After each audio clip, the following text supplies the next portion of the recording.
Welcome back to Movie Recaps. Today I will show you a 2018 comedy film, titled Hello Mr. Billionaire.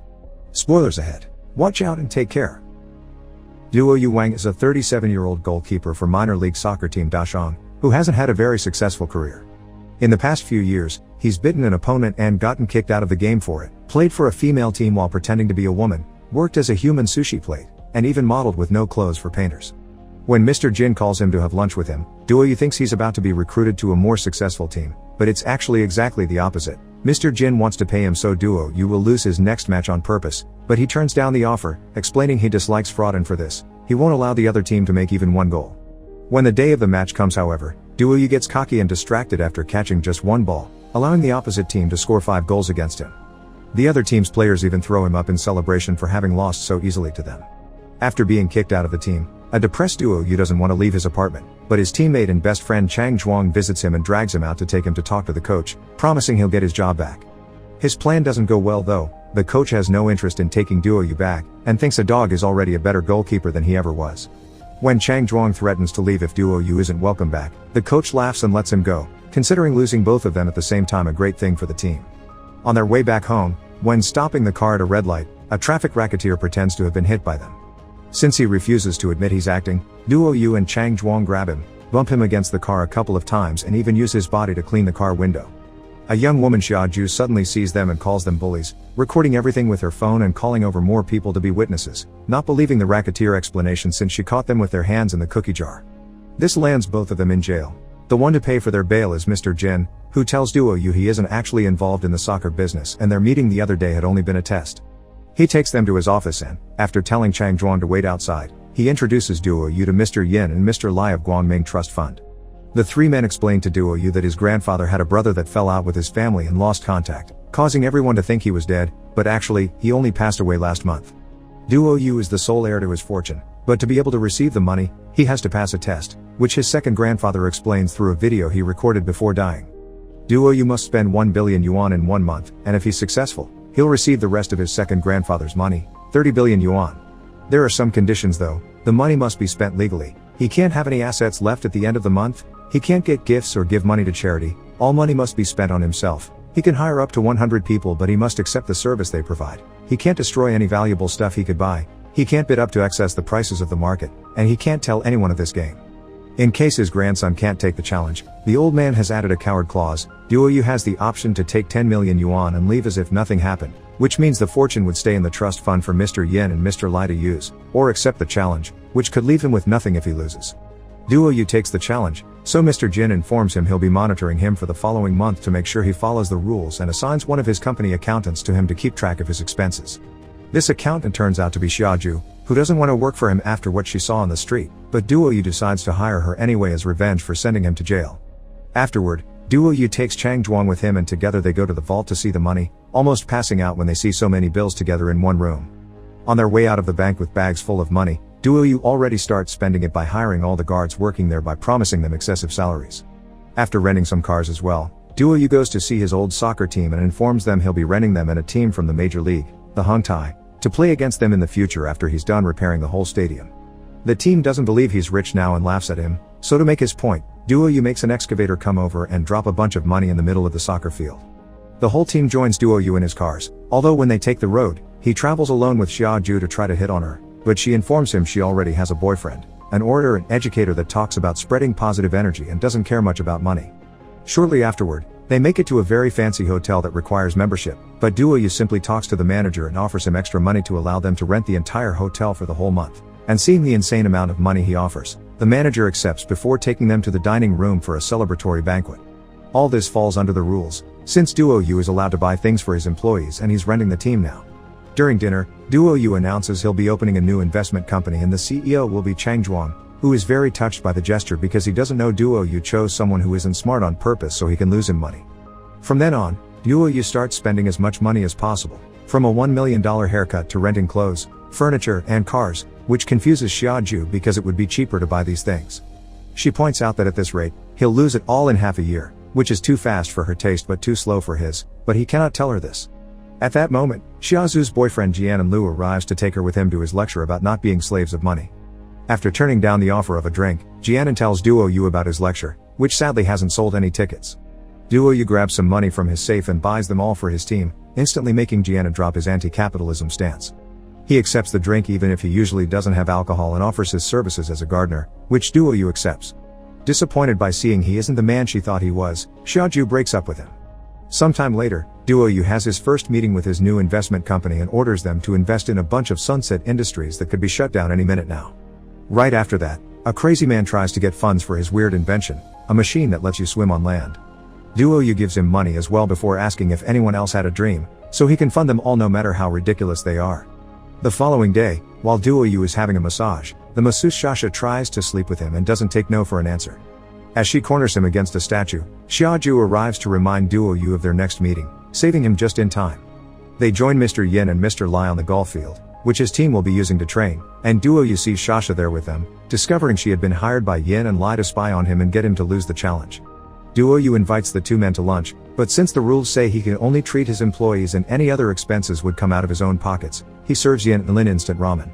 One of them quotes some philosophy told by the famous businessman Mr. Lafitte, so Duo Yu decides to pay an insane amount of money to bring him to China and have lunch with him. With Xiaoju as interpreter between them, Duo Yu asks Lafitte to tell him about the worst investments he's ever had because he wants to have classes on business failures. Lafitte finds this request very insulting, because he only teaches people to succeed, and leaves without even trying the food. Xiaoju gets angry with Duo Yu for having been so rude and leaves as well, but he follows her with his car while hearing her talk about how she's considered the Black Widow of the investment world because every company she's worked for went bankrupt, a fact she doesn't include in her resume and thinks will get her fired. Duo Yu considers it a good thing though, and says that while the other companies may call her a Black Widow, for him, she's his company's mascot. Duo Yu continues to spend money in crazy ways, having a servant for every single little part of his daily routine. His mood falls however, when he hears all the investments he chose badly on purpose have actually been successful and are giving him even more money.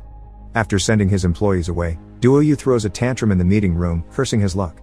Yin and Lai see this news on TV and laugh at how badly Duo Yu is doing with the challenge. After having a nightmare about burning the money and meeting his second grandfather, Duo Yu is woken up by Chang Zhuang, who wants to introduce him to an old friend of his to see if there's room for him in the team. As soon as Duo Yu sees the man with a bad eye and a cheap choice of clothes, he hires him on the spot. Feeling very grateful, Chang Zhuang promises they'll work hard and maybe one day they can celebrate with fireworks, giving Duo Yu an idea. Meanwhile, Xiaoju is spending her birthday alone in her apartment with a little cake she got for herself until Jianan shows up out of nowhere. After giving her flowers, he takes her cake and starts eating it without even asking for permission while telling Xiaoju he has an idea for a book in mind and he'd appreciate her asking Duo Yu for funds. Xiaozu's reply is smashing the cake on his face before kicking him out and going to see Duo Yu for some business matters. He doesn't let her talk about work tonight though, he just shows her the surprise he's prepared for her, thousands of fireworks illuminating the sky all over the city. When Xiaoju mentions her birthday, Duo Yu pretends this is her present when he actually had no idea of the date. While she is quite touched by the gesture, she still tells him they can't date because they're from different worlds, and she'll only see him as an uncle or brother. Sometime later, Xiaoju discovers there are posters with her face all over the city that Duo Yu has put up to convince her to give him a chance. There also are ads on TV and the radio asking for the same thing. This puts the attention of the public on her, who follow her around to take selfies with her. She calls Duo Yu to take care of the problem but he just invites her to a concert instead of listening, so Xiaoju hangs up on him and takes a taxi while hiding her face. When the driver stops the car at the red light, the same traffic racketeer from the other day shows up and pretends to be hurt again, making Xiaoju realize Duo Yu hadn't been lying after all. Seeing him with new eyes, she arrives at the hotel and accepts Duo Yu's concert invitation, saying she'd like to know him better. The concert turns out to be a private affair in the hotel with her favorite singer. After dancing and taking pictures with him, Duo Yu takes Xiaoju out for dinner, then they play soccer with some kids at the park and have a lovely walk together by the river. Meanwhile, Yin and Lai call Jianan and hire him to help them make Duo Yu lose the challenge. Speaking of Duo Yu, he falls under more stress when he sees his soccer team partying instead of training and Chang Zhuang informs him the company has made another billion. After punching his friend, Duo Yu throws himself into the swimming pool to calm his nerves and while remembering everything he's learned so far, he gets an idea. After getting Mr. Jin's approval, he makes a special presentation at the mall announcing his new project, a fat insurance program. You only pay 1 yuan for it, and the company will pay you back for every gram you may lose. The program is a success, which drives Yin and Lai crazy but they can't do anything about it because as Jin explains, insurance is a legal business and what Duo Yu came up with is technically not charity. A huge amount of people sign up and start exercising all over the city, sometimes under the guidance of Duo Yu himself.